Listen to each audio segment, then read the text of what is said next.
এদিকে গণতন্ত্রের বিরুদ্ধে এখনো নানা ষড়যন্ত্র চলছে দাবি করে বিএনপি নেতারা বলেছেন, ভোটের দাবিতে প্রয়োজনে আবারও রাজপথে নামবে জনগণ। অমর একুশে উপলক্ষে আলোচনায় তারা বলেন, মানুষ গণতন্ত্রের জন্য প্রাণ দিয়েছেন, দেশ সংস্কারের জন্য নয়। দ্রুততম সময়ের মধ্যে নির্বাচন দিয়ে গণতান্ত্রিক ব্যবস্থা ফিরিয়ে আনার আহ্বান জানিয়েছেন তারা।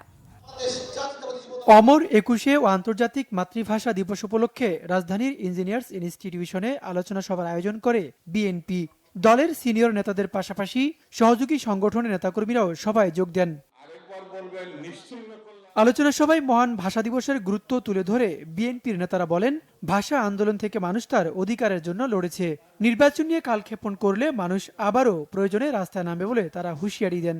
বর্তমান যে ক্ষমতাসীন দল হয়েছে, যারা একটি নিরপেক্ষ তত্ত্বাবধায়ক সরকার, তাদের মধ্যে অনেকে বলে যে আগে সংস্কার পরে নির্বাচন।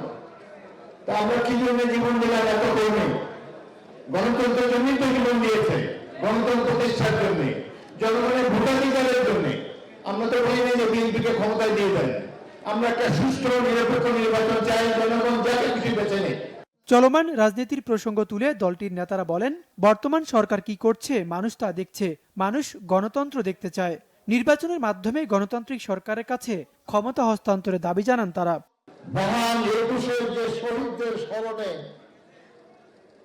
আমরা কালো ব্যাস পড়ি, যারা তাদের সম্পর্কে লেখালেখি করেন, তাদের প্রায় সবাই বলেছেন লোক শহীদের সংখ্যা আরো বেশি ছিল।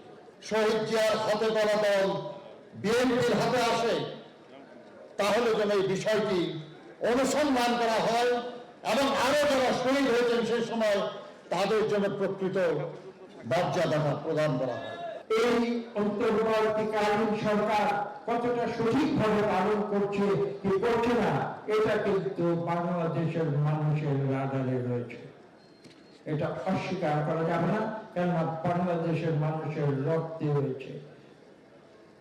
তারা কখনো এস্টাবলিশমেন্টকে মেনে নেয় না। নতুন প্রজন্মের ভোট দেওয়ার যে আকাঙ্ক্ষা, মানুষের যে প্রত্যাশা, সেই প্রত্যাশার প্রতিফলন কিন্তু বাংলাদেশের মানুষ অবিলম্বে দেখতে চায়।